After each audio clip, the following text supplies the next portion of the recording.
Hello book lovers, and welcome back or welcome to Nat Cat's Bookish Cafe. Who's ready to talk about the Sunshine Court? Alright guys, so I am finally getting around to reading the Sunshine Court, which is kind of the fourth book to the All for the Game series by Nora Sakovic, and this book came out in April and it is June 1st as I am starting this video, but it is potentially not coming out until July. At least I don't have it scheduled here in the month of June, but I am reading the book this month, so here we are. I decided I wanted to do a spoiler-filled vlog while I was reading this. I have never filmed a video like this before, and honestly, I haven't really watched many videos like this either, because usually the videos are about books that I don't really care about or books that I haven't read yet, so I don't really know how these are usually set up. We're just kind of going to be winging it a little bit, and hopefully it all comes together. That being said, this video is obviously going to have spoilers for not just this book, but the entire All for the Game series. So if you have not read all 4 books in that series, I love that you're here, but maybe you should leave for a little while, read those books, and then come on back, because it's going to be spoilers from the beginning. I am not at any point going to give any spoiler-free thoughts on this book. I'm essentially just going to be reading the book, and anytime I check in, I'm going to just kind of let you know exactly at what point I'm at, kind of what is going on, and my general thoughts about the book. At least that's how I'm hoping a spoiler vlog goes. If not, then this is just different than other vlogs, and we'll see how I like doing it. I'm hoping that it doesn't take me too long to read this book. I mean, these books I usually make my way through relatively quickly because they're so addictive, and I honestly haven't even checked to see how long this book is. I think I've seen a couple physical versions of the book, and it seems to be about the same length as the other books, so I'm thinking it's, you know, somewhere in that 300 to 400 page range, but I will go ahead and check it. I have it on my Kindle, so that is the way that I will be reading it. It is currently Saturday night. It's kind of past my bedtime, but I wanted to go ahead and start this vlog even though I'm not really planning on starting the book tonight, just because tomorrow I have a lot of things that I need to get done, and so I just wanted to make sure that I kind of had the time to sit down and start this vlog and not have to worry about kind of trying to get it started first thing in the morning before I get any reading done or anything like that. So tomorrow for sure I will be starting the book and checking in with you. This will probably be more of a talking forward vlog rather than having like a lot of b-roll or anything like that, because it is primarily focused on this book. So hopefully it's not too long. I guess it really depends on how much I have to say. So I'm not really going to give a synopsis about this book, just because I'm assuming that if you're here, you already know the synopsis because you've probably already read the book.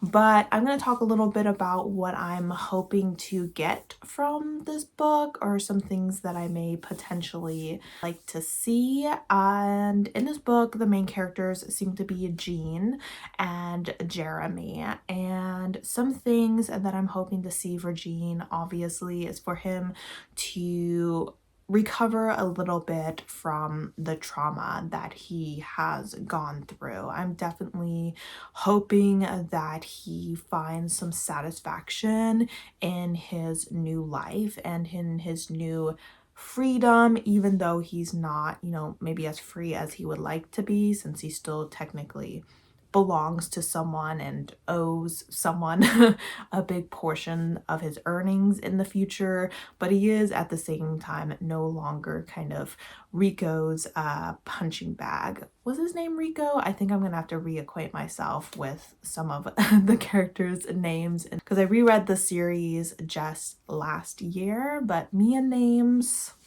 are not BFFs, that's for sure. But that being said, I'm really hoping to see him kind of improve. I know that like in the core series, a lot of our characters like Neil and Andrew and even Kevin had like a lot of character development and grew a lot to trust people and open up to people, and I'm hoping that we see the same for Gene. Jeremy, on the other hand, I have really no idea what to expect from him because he really only made one appearance in the series. He definitely seems like someone who has a lot of heart, who is a really positive human being, so I think he'll be a good influence on Gene. I think it'll be really interesting to be in this team setting because it's so different from both the Ravens and the Foxes. Like everyone here is just like BFFs, you know, kind of, and they all seem to be just really good people at their heart and to just have been raised in healthy families and don't have a lot of trauma in their past. So it's definitely a very different vibe, and I have a feeling that it's gonna take Gene some time to adjust to that more lighthearted teamwork makes the dream work kind of setting. And then on top of all of that, I am of course hoping for some of our old characters to make an appearance. I love Neil, I love Andrew so much. I think about them almost every day, so I definitely want them to make an appearance or two. Obviously, I know that this is Gene's story, but I do think that they play a decent role in his life, and especially Kevin, I would really like him to be in the story as well because he and Gene kind of went through the same thing. So I really think that the two of them having some conversations about their shared trauma would be really important for Gene's development. And then of course I would love to see a bit of a romance between Gene and Jeremy. I know a ton of people ship them, and I'm like, I don't know if this is a real thing, if this is something that's going to come to fruition or not, but I am definitely hoping that that is something that Gene gets, that he gets his special someone that he maybe thought he never would. And I know that none of these books have really been considered romances, so I'm not like expecting it to be at the forefront of the story, but for it to be somewhat present would be excellent. So those are some things I'm hoping for in the story. I really have no idea what to expect. I don't even know kind of what to expect from like the writing quality, because as far as I know, the Foxhole Court, or all for the game series, is all this author has ever written, and I've never like really kept up with her or followed her on like Twitter or anything like that. So I'm like what have you been doing for the last 10 or so years? Like what's her writing like and things like that. So it'll be really interesting to go ahead and jump into that. But for now, I'm gonna go ahead and get ready for bed and hit the hay, and then tomorrow hopefully we can do a little reading in the morning.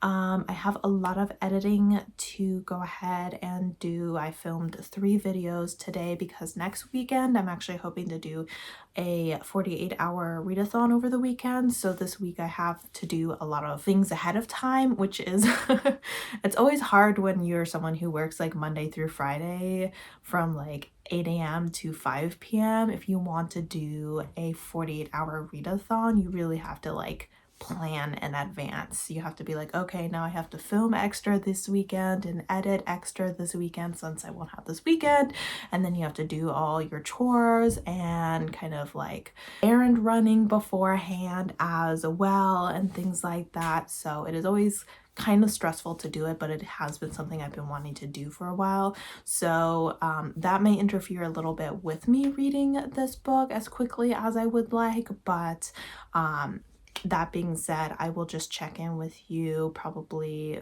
every few chapters or so, or you know, if I have an important thought pop into my head. And yeah, that is my very long intro to this video, but when are my intros to my vlogs not long?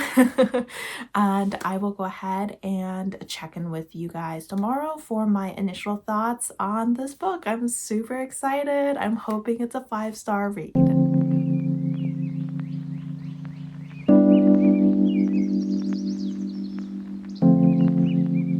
Alright guys, time for check-in number 1. We just finished chapter 1 and are 23 pages or 6% through our book.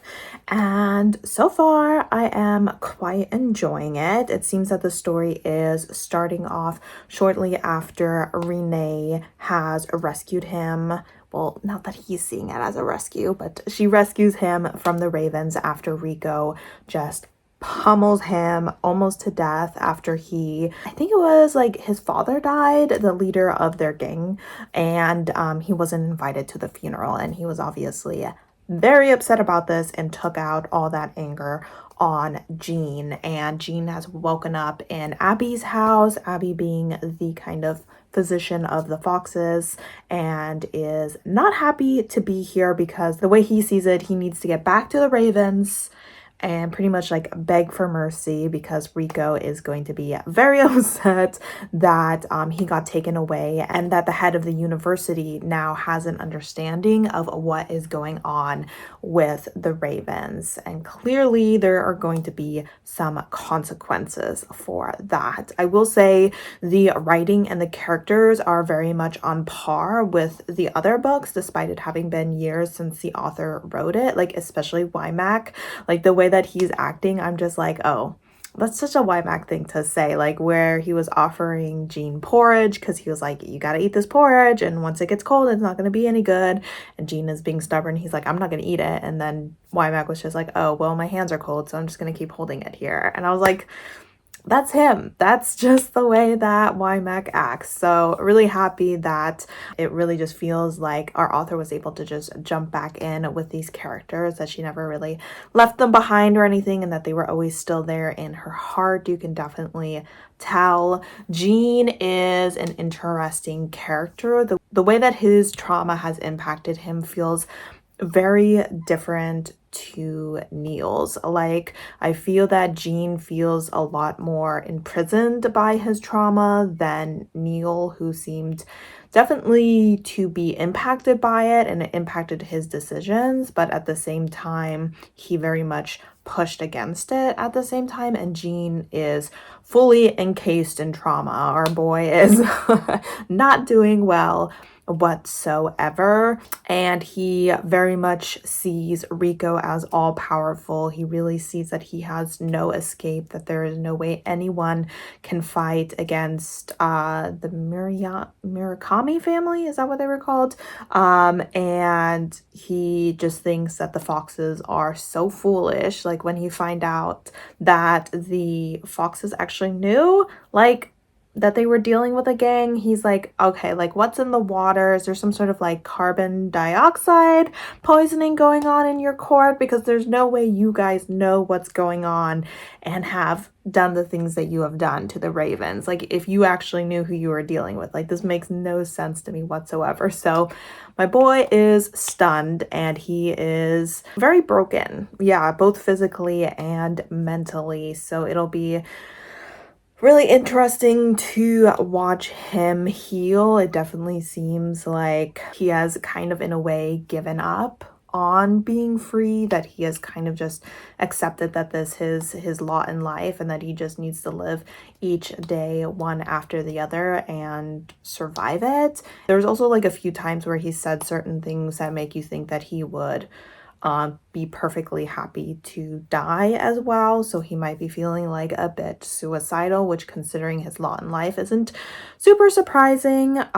So I feel really bad for him. I feel like at the end of the books of the All for the Game series, I had a little bit of sympathy for Rico, considering the treatment of his family and the way that he was raised. You know, I like clearly thought he was a shithead, but at the same time I was like, you know, considering what he's been through, we can't expect him to have turned out any other way.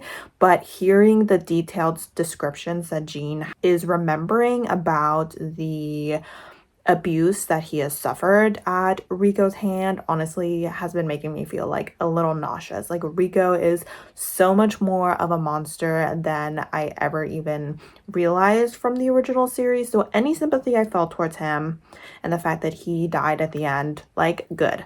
He's dead, he's gone. that's exactly what he deserves.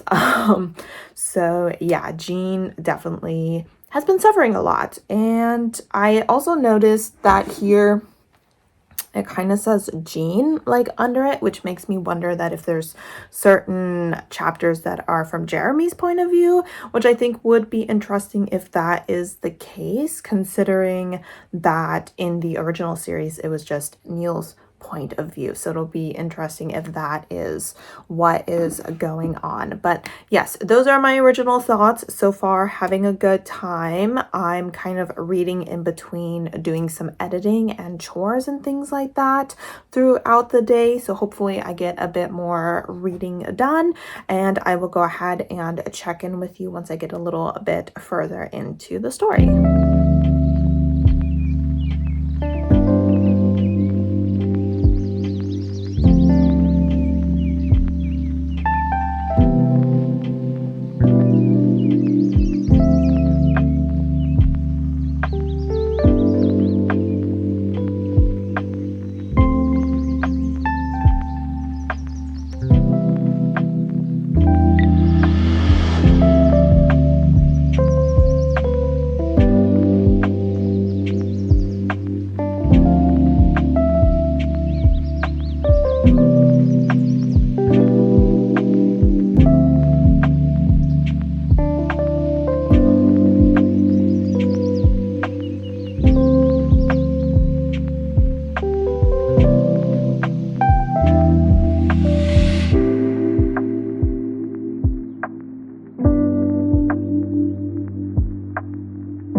So I just finished the part where Neil is telling Gene about their new deal with Ishiro. I really need to like write down these people's names because I suck at names. I just do.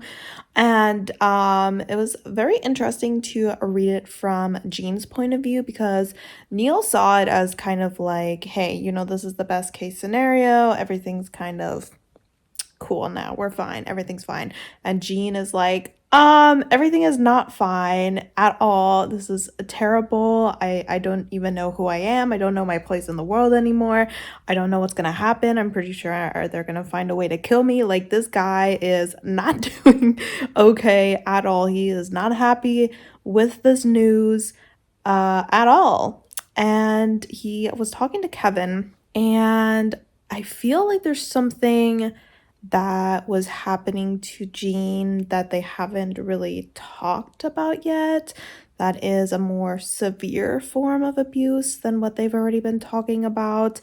And honestly, anytime he's talking about the abuse that he experienced, or even like the fact that they waterboarded Neil, like, I didn't know that. I was like, they waterboarded him? Oh my god. Like, I feel like this book is revealing so much more about like how bad things were at the Ravens. Like, I always assumed things were like kind of bad, but like waterboarding, like the US military was like, we can't do that. That stuff is too bad.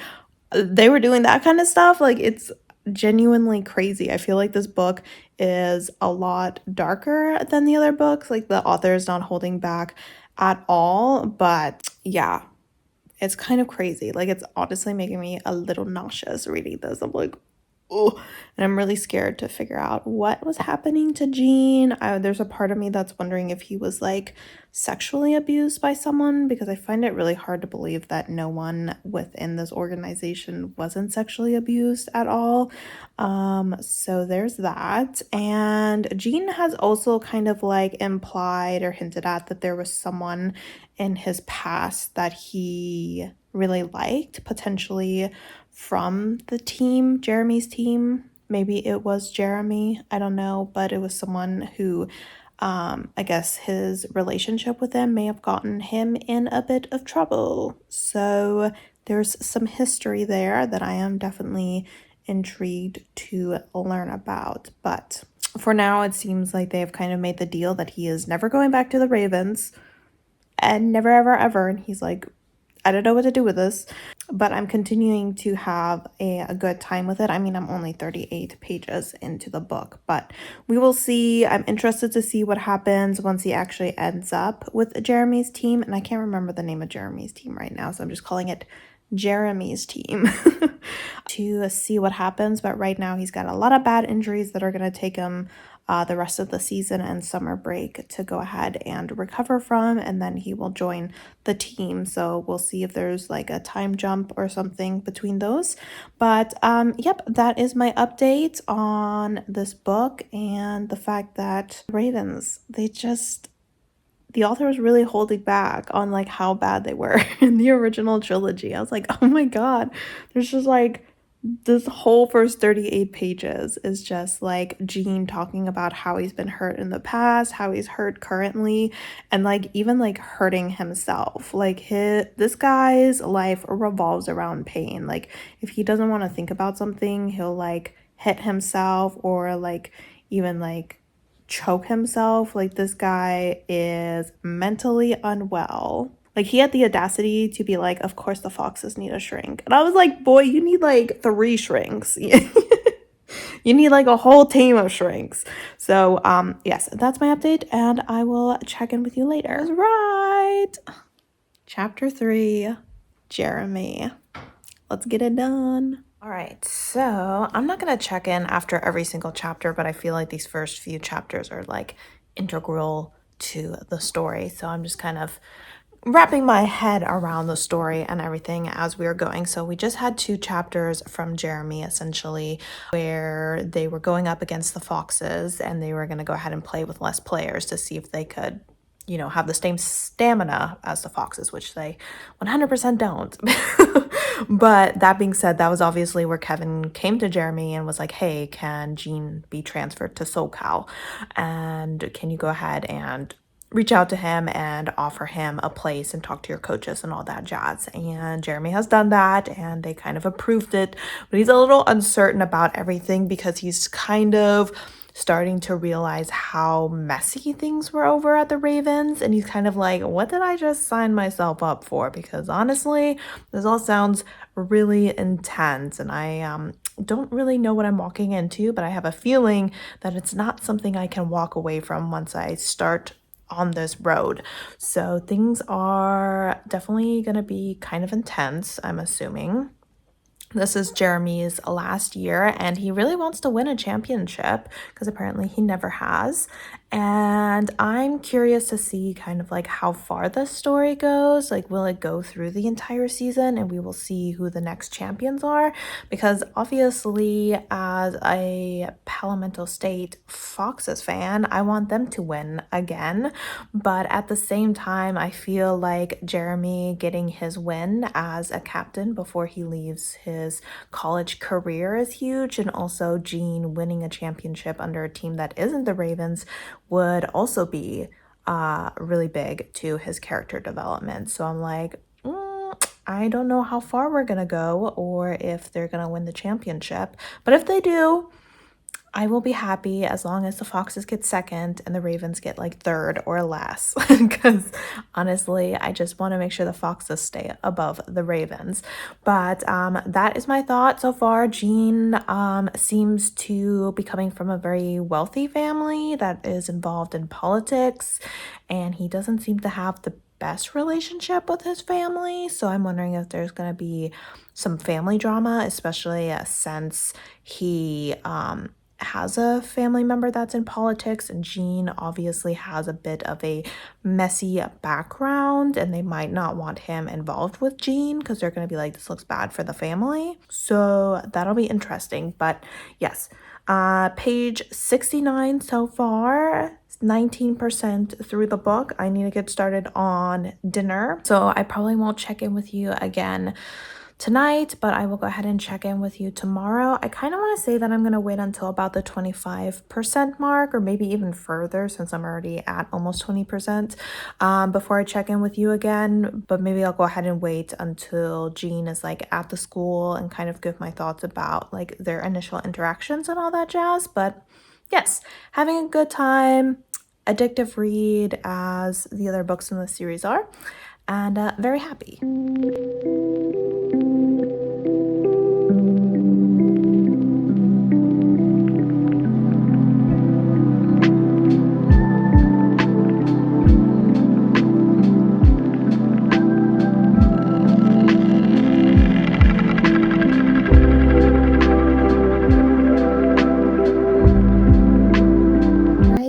Day one of reading is done. I think I said I wouldn't check in again, but here I am. So we got 26% through the book today, 90 pages, not too bad considering how much editing I had to do today. So Andrew was just mentioned and he's my favorite.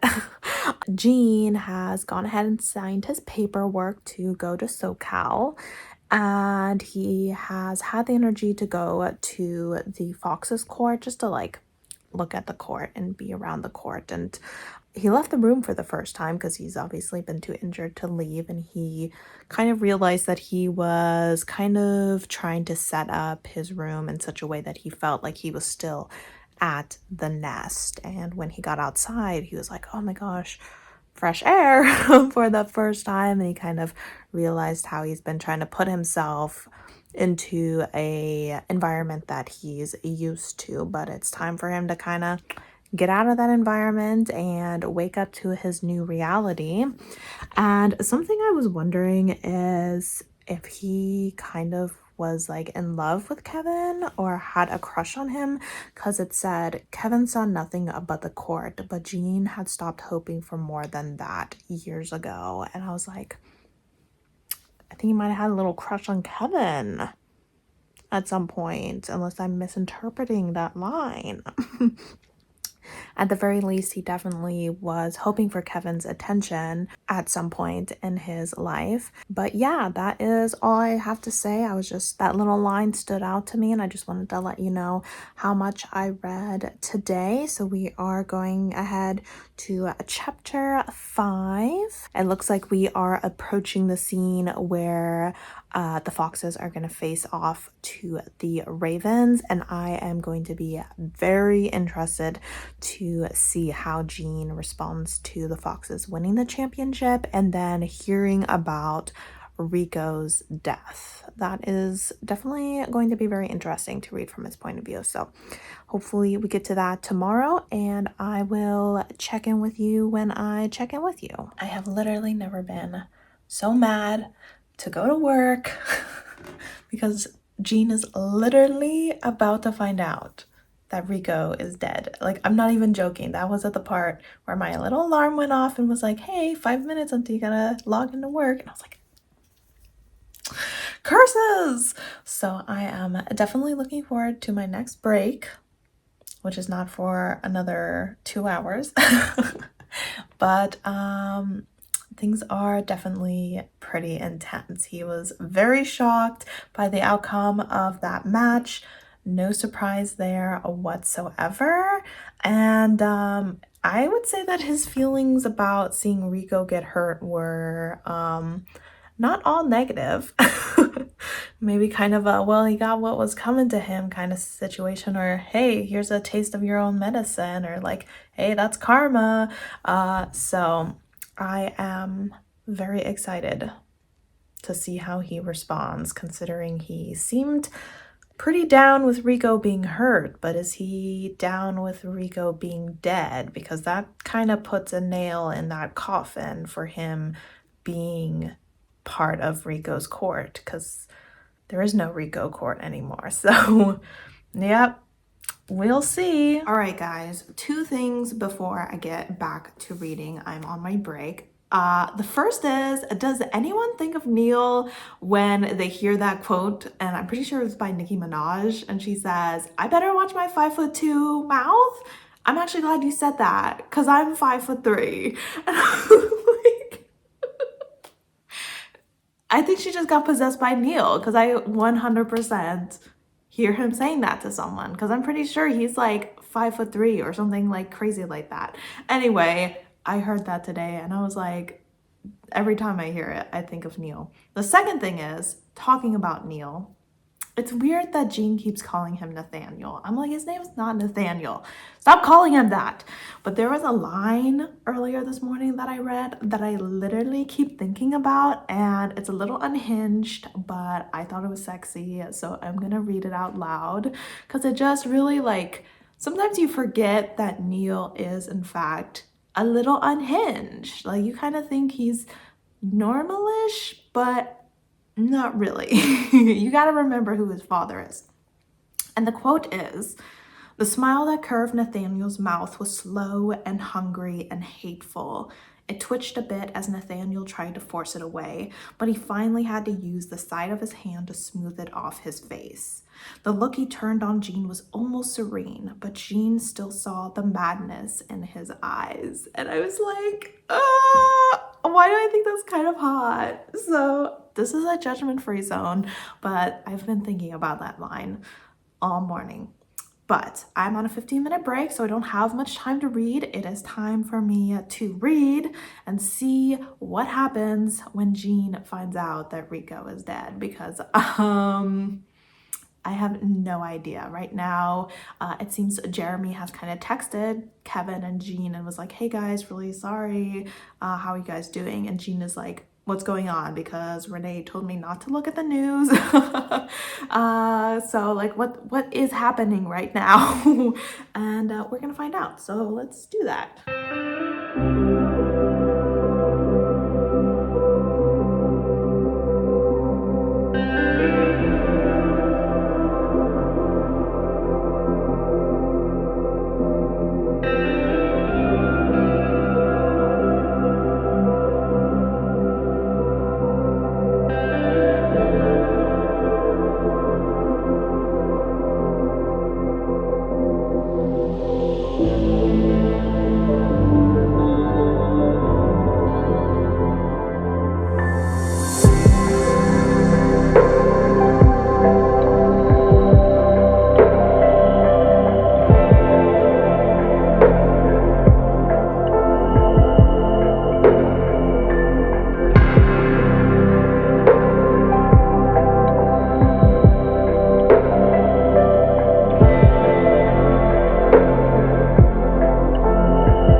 That Jean and Kevin responded in a relatively similar way, because when Renee called, there was like the sound of like crashing and everything, and I'm assuming that was Kevin losing his absolute marbles over what had happened. And Jean unfortunately did find out before they get there because of Jeremy, and kind of like wrecked the dorm room and had to go to the hospital because he also completely lost his mind. And he had a fear that I was kind of expecting him to have, which was that Rico isn't really dead, that this was just kind of like a ruse to kind of get him out of the spotlight and kind of bring him below ground. But luckily Neil was there and he was like, "Nope, he's dead. I saw him." Like, he literally was like, "Pop."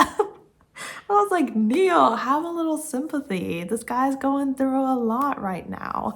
It seems that Jean is kind of upset with himself because he's feeling this loss, and he's like, "I should be kind of like relieved. I should maybe even be happy that my tormentor is gone, but I just lost everything. I don't really know who I am anymore, who I belong to, what I'm supposed to do." I mean, he lost a big part of his life. He lost someone who caused him a lot of trauma, and kind of in the end, all that he went through with Rico led to nothing. he's not going to court with Rico or anything. So it's just him sitting there realizing that he lost years of his life for nothing.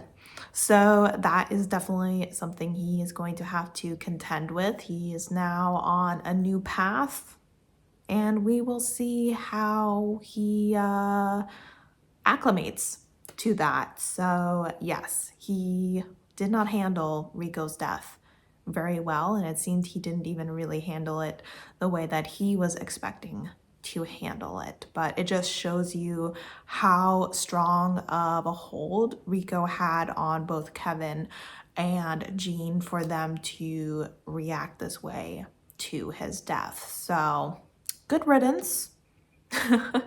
And we will see how things go moving forward. All right, guys, so we are 42% through the book, page 149 so far, and Jean has officially arrived at LA and is being placed with Kat and her girlfriend, whose name I'm forgetting right now. And those are the two players that he is going to be staying with off campus, which he is not very happy with right now. He definitely wants things to be done the way that they were done at Edgar Allan, and Jeremy is like, listen, we're trying, we're letting you room with Trojans, we're letting you go to class with Trojans, but you can't have it all. We kind of don't all live on campus, and we're kind of restricted in what we can offer you right now because we do things very differently. And Jean is just kind of like, but you're doing things wrong. And it was just so shocking how confined the Ravens were, just learning more about them and the fact that they all had the same major. Like, they couldn't even choose what they studied because it didn't really matter, and they all had to go to class together, and they all lived on campus with other Ravens and didn't interact with any other students. I'm like, dang, that was like a prison. So Jean's got a little bit more freedom now, and he's not happy with it. So that'll be interesting to see him interact with these two people. Kat definitely seems like the kind of person who's just gonna like say what's on her mind, and she might not hold back as much when Jean says something and she's like, what do you mean? That sounds absolutely bonkers. There's no way that that can be reality. Like when he shows up with just this little duffel bag, she's like, that's all you own? I don't believe you.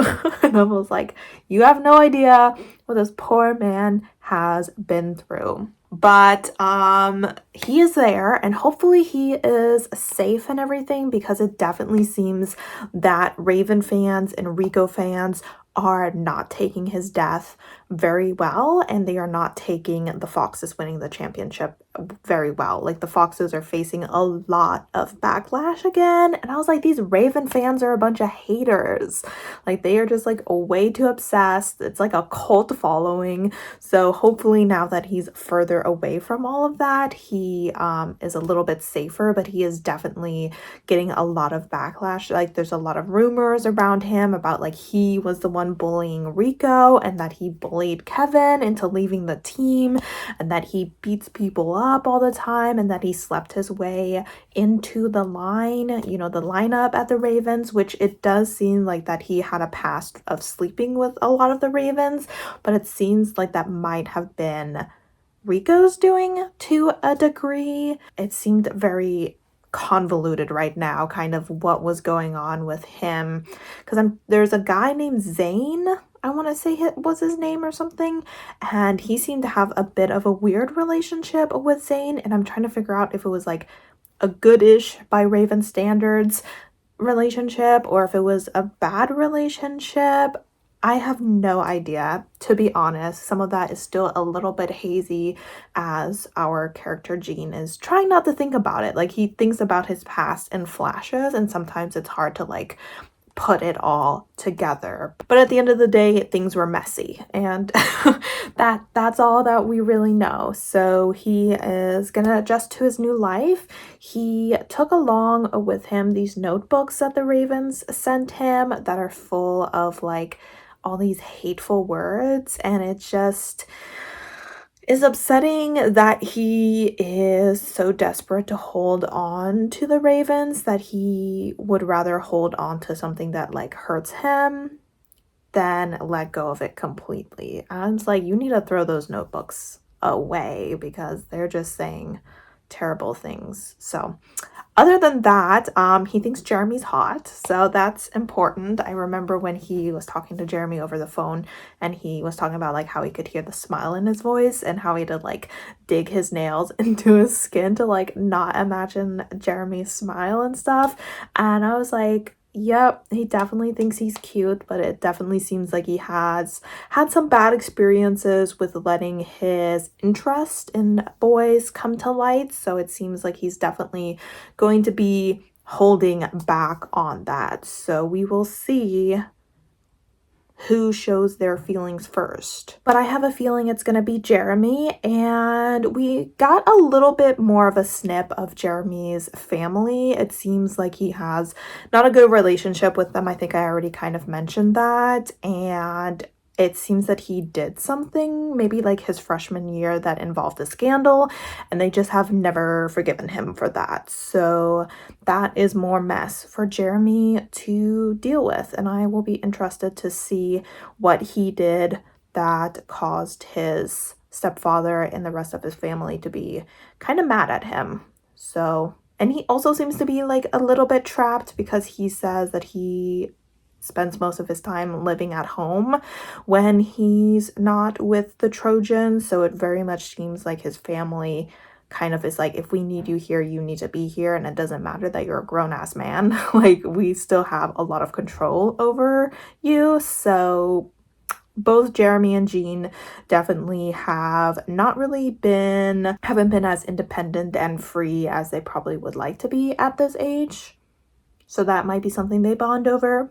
But yeah, those are my thoughts for now. Lunch break is over. Gotta head back to work, and I will check in with you later. Guys, so we are 48% through the book, and Jeremy is starting to realize that maybe the Ravens were kind of like a cult. Like, when people said that, they were not joking. And he is growing more and more concerned for Jean, and he's also starting to realize that Jean is kind of like asking a lot of questions about how the Trojans do things, because the Trojans are one of the top 3 teams, just like the Ravens, and he's like, oh, he's wondering what it was all for, because the Ravens, with all their cruelty and all their rules and all their expectations and restrictions and all that, they are falling apart. They're falling apart. And yes, they were one of the top teams, but so were the Trojans. They were also one of the most well-beloved teams, and they didn't do all of that. So what was all the pain and suffering for? So that's kind of like what Jean is trying to wrap his head around right now, that the last like 3 or so years of his life were controlled to like what he could buy. Like, he never shopped for his own clothes, and anytime he needed something like notebooks, pens, backpacks, he would put in a request for it, and then someone else would get it for him. Like, he never left campus unless it was for a game. Like, this guy is completely, I would say, unprepared to live a life where he needs to make his own decisions. So it's no surprise that Kevin stepped up and was like, all right, you're going to this school. Because Jean, I don't think he really would have been able to make that decision himself. I don't think he knows how to make decisions for himself. So we'll see him grow as a person for that, because he's definitely missed out on a very important thing that a lot of people learn when they first leave home and go to college, which is independence. He doesn't have that. So very sad. Jeremy is very sad because he is just realizing how hard Jean's life has been. And not just Jean, but everyone in this team that is kind of imploding right now, that, you know, they are all starting to realize that all they've been suffering and all the cruelty they have experienced and all the cruelty they have put upon others was maybe for nothing in the end. And yeah, he also just learned about the extent of Jean's injuries at the hands of Rico. Not that he, I think, knows that it was Rico, but he didn't know that Jean had broken bones.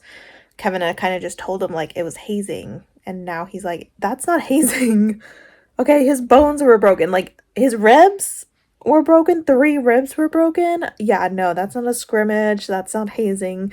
So he's definitely, his eyes are being gradually opened to just how brutal things were in the nest. And yeah, so we are almost at the 50% mark, and hopefully things only go up from here for Jeremy or for Jean, because we have spent the first half of this book just learning about how terrible his life has been for the last few years. So it would be really great to spend the next half of the book watching him kind of overcome that and put that all behind him with the help of Jeremy. So, yep, those are my thoughts right now, and I will talk to you later. All right, so it's official.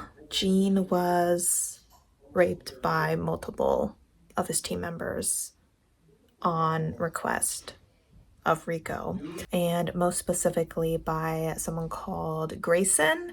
And it seems that Grayson's younger brother is on the Trojans team, and after one of the other ex-Ravens killed himself, Grayson got really mad and beat his brother up. And that is kind of how Jean found out that he has a connection, I guess, to the team.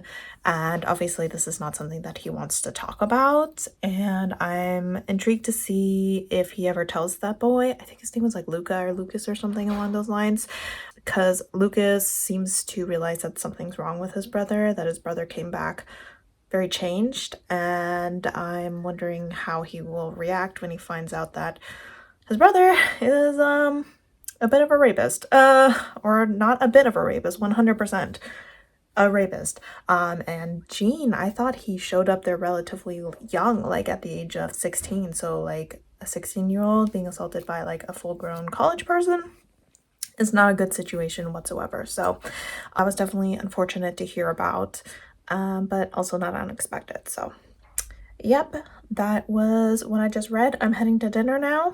Not that I'm feeling overly hungry after reading that, but I will, as always, talk to you later. All right, so day 2 is coming to an end. It is time for me to get ready for bed. I am, let's see, 68% through the story, 238 pages through. So we are making good progress. Maybe I can finish tomorrow. I don't know. I work tomorrow and I am going to the gym tomorrow, but it is cardio day, so I can go ahead and bring my Kindle with me.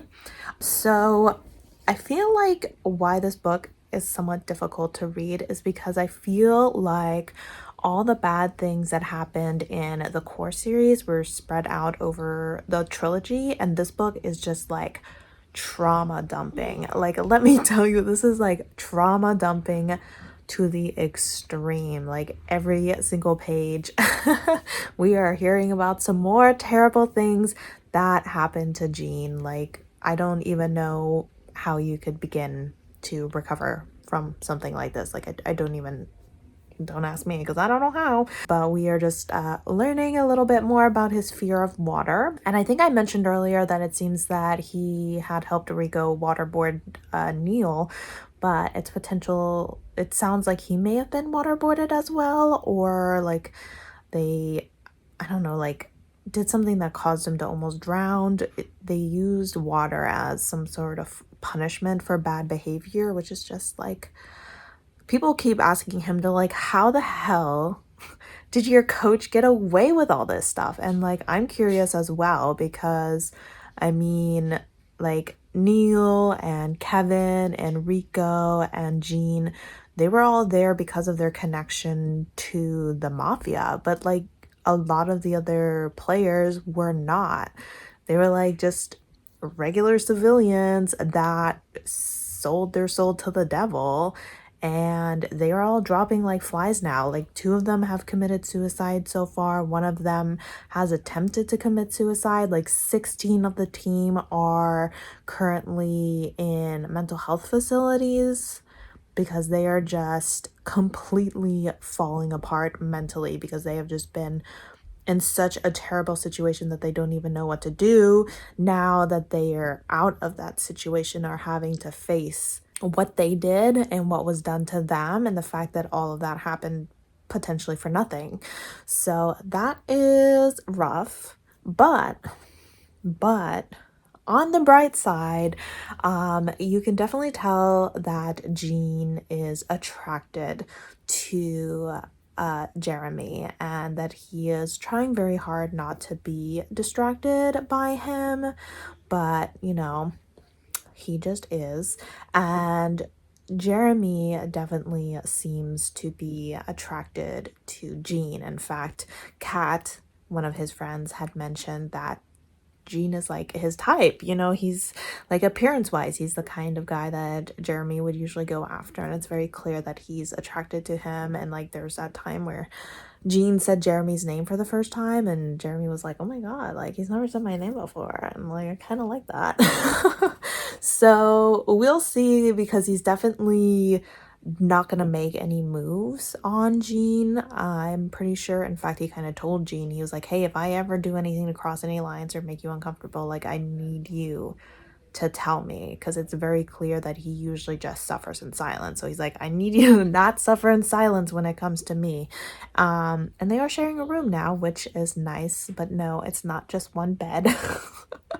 But they are definitely close, and I'm interested to see how their relationship develops, because I feel like Jeremy is definitely kind of waiting for the shoe to drop and for Jean to lose it the way everyone else is kind of losing it. He's like, one day he's just gonna realize that everything he went through was for nothing, and he's just, I don't know how he's going to react. So everyone's keeping a very close eye on him, and hopefully he is okay in the end. And hopefully we get some more snippets of like little cute moments between them, where, you know, we kind of start to realize that they're kind of eyeballing each other and everything like that. So that is that for today, and hopefully we finish this book in the next day or two. At this point, I would definitely say we're on track with this being a 5-star read. I really feel like the author, is giving us everything that we potentially could have wanted from a story like this. Not that I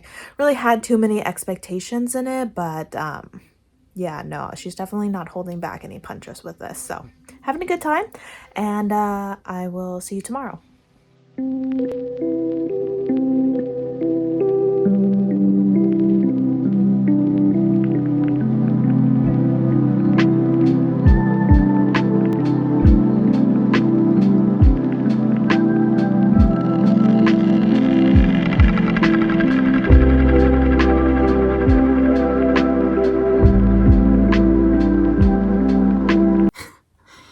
Look, he looks like little king of the house. All right, so we are over 80% through the book, so maybe we'll finish it today. According to my Kindle, I still have a couple hours on it, and we will see. I am going to the gym today, but it's cardio, so I can go ahead and take my Kindle with me, so that's good news.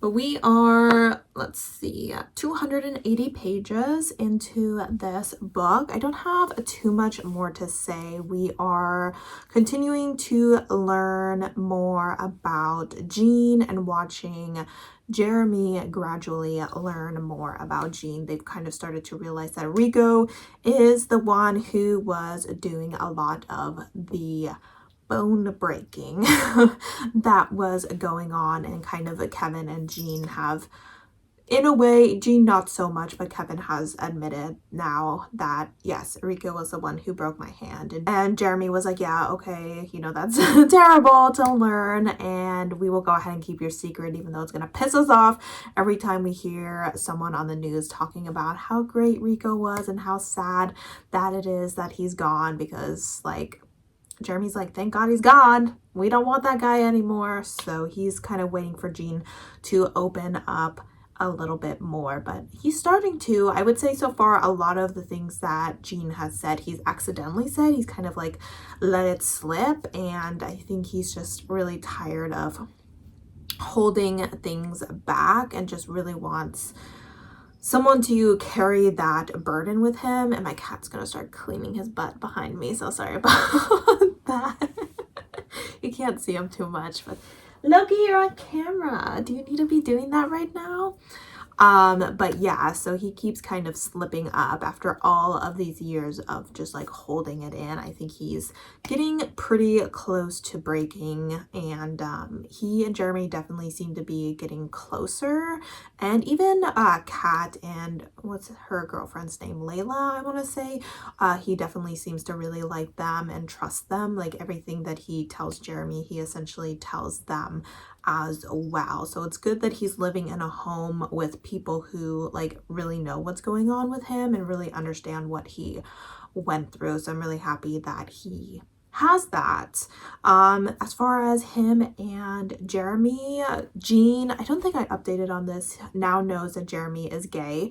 Jean is clearly like bisexual because he had a thing for Renee, but she was kind of like, hey, you know, I think we could be good together, but it's just not a good time for us, you know, kind of like right person, wrong time kind of situation. So I would definitely say that he's bisexual, and when he found out that Jeremy was gay, he was like, oh, you know, I always thought that he was watching me for another reason, you know, kind of keeping an eye on me kind of situation. But I like the scene where Jeremy was like looking at the shirt and like thinking about the lower collar, and then Jean wears it because he notices, and Jean is kind of like, oh, you know, I just want to like make sure that Jeremy respects my boundaries no matter how much I test him on them. And I was like, I mean, that might be kind of what you're doing. You know, kind of like Andrew was with Neil, testing boundaries and making sure that they're being respected. But I also think you kind of like want him to notice you and think you look good, things like that. So that is really cute to watch. But yeah, on top of that, it seems like the Trojans have a lot of queer people on their team, just like the Ravens. There is a group of people that seem to be kind of orbiting around the idea of being a polyamorous couple, and one of the people is non-binary, and then I believe one of them is also trans. They were kind of talking about a surgery they went through, and I'm 99% sure they were talking about top surgery. So there are definitely a lot of queer characters, and obviously the two girls that Jean is living with is a lesbian couple. So lots of different queer representation in here, which we love to see. And I was kind of like at the beginning of this book wondering what the timeline would be like, and it definitely doesn't seem like this book is gonna go beyond kind of summer training. My guess is that it might end around like when the season begins, because we only have 20% of the book yet left, and the season hasn't even started. Like they just started summer training, so I highly doubt that the author is gonna like cram a whole season of Exy within the last 20% of the book. So I'm totally fine with that. You know, we kind of see as Jean adjusts to this new life and to his new team, and kind of hopefully moves forward with an optimistic viewpoint of the upcoming season with this new team. So those are my thoughts. I'm not sure if I'll check in with you again before I finish the book. We will see. It depends on if I have anything big that I want to talk about. But yes, fingers crossed I finish it today. I'm on my lunch break right now, so I'm going to go ahead and do some reading for the rest of that. And I will talk to you later.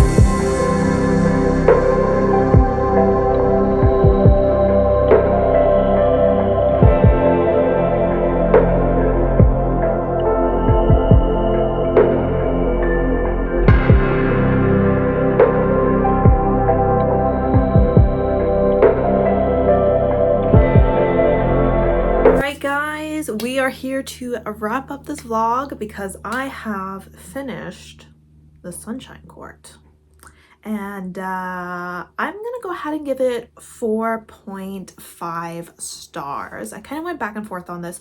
First off, I was like, I don't think I like the way this ended. Like, we need more. And then I found out that this is like part one of the story. So there's going to be another one. So I was like, okay, well, in that case, everything's fine, because there's still a lot of things that I want to know, especially like they were dropping a few things about like Jeremy's family drama. And I was like, don't leave me hanging on that. We gotta get into that a little bit more.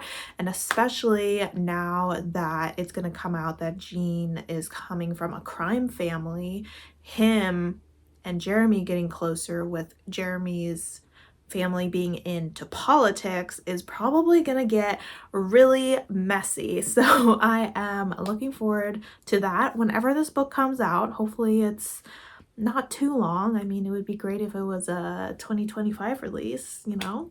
But that being said, I had a really great time with this story. In the end, when Neil showed up and was kind of like, hey, you know, they're asking some questions about why I changed my appearance after I came back from the Ravens over Christmas break, because that obviously kind of put a big flashing sign over me for my father to find me, and we kind of need to like answer those questions, and we're going to do it by throwing your family under the bus. And Jean finding out that his sister is essentially dead because she got sold off a couple years after him, and just that was hard, because you could tell that he was just like holding on to her being okay all these years, and the fact that she was not okay all those years and maybe not even alive all those years was definitely a, you know, big punch in the face by reality. So that was tough for him to go through, and I'm intrigued to see where the story goes from here. Kind of looking at what I wanted from the story going into it. My expectations for the story were based on the fact that I thought that this was a standalone novel. I did not know there was going to be a part two, so I think I would kind of reevaluate my expectations. Like, Jean and Jeremy's relationship is definitely a slow burn. That's what Nora does well. So the fact that they are, you know, very slowly developing trust between each other, I'm really happy with the progress in their relationship. I am not 100% happy with Jean's progress. I think that he is just barely barely better than he was at the beginning of the book. So we definitely made some steps in the right direction, but we have a long way to go. So we will see how that works out in the next book. And I'm not saying he's going to be fine and dandy by the end of this series. No one is going to be fine and dandy at the end of this series. That's just not how it works with all the trauma that these people went through. But I did have to take off half a star just because I did feel a lot of this book was just trauma porn and trauma dumping. And I just wish we had a little bit more to kind of balance that out, because it was just kind of like all these terrible things that happened to him one after another, and I was like, I need a break here, guys, you know. So it was a little tough to get through, and at times a little bit much, especially since we seem to be kind of rehashing things over and over again. So it got to be a little bit much in my opinion. So I took off half a star for that. But otherwise, I really did like Jean's relationship with Kat, and I keep calling her Layla. I'm hoping that's her name. That's what I was calling her while I read it. So if I've been like altered her name in my mind, I'm sorry. And then of course I liked his relationship with I like his relationship with Jeremy. Obviously very sweet. Jeremy is very patient and clearly cares a lot about Jean. So I am looking forward to watching their relationship grow a little bit. I also thought it was really kind of sweet that Neil seems to care about Jean, even though they don't have like a super strong relationship or anything. Jean obviously protected Neil during his time with the Ravens, and Neil is kind of thanking him by putting out a hit on Grayson, which, let's get that guy killed. Okay, let's get that guy killed. We are a pro death penalty in this fandom, okay? I was almost kind of worried that, you know, he was just gonna like go off to the Ravens and stuff, but no. I think that that situation was very similar to the situation with Drake, I believe was his name, Andrew's assailant, and I think Neil really saw that, and Gene kind of seemed to point it out as well, where he was like, don't act like you're killing this guy because of me. You know, you're killing him because he reminds you of the person that hurt Andrew, and you weren't the one who got to kill that guy, and so now you're taking your chance. And Neil's like, hey, you know what, I owe you. I'm going to take care of you. You know, I'm going to take advantage of my ability to take care of this guy and take him off the streets. And it's done. He's going to be dead. And I was like, good riddance. Good riddance. So yes, that situation really worked out like exactly the same, almost like a carbon copy, because Grayson's brother was actually the one who brought him to see Gene without telling Gene that that was going to happen. It's like how Nikki, I think it was, I'm forgetting some of the other characters' names. Nikki, his parents, I believe it was, brought Drake back into Andrew's life without telling him. So, you know, I was like, these are like exactly the same situations. But yes, with the same outcome, with the people being dead that should be dead. And yeah, so lots to look forward to with the next book. I think there's going to be a lot of drama with the court hearings, with the season starting, with them starting to go to championships. I'm interested to kind of see what happens to the Ravens, because they are not doing well right now at all whatsoever.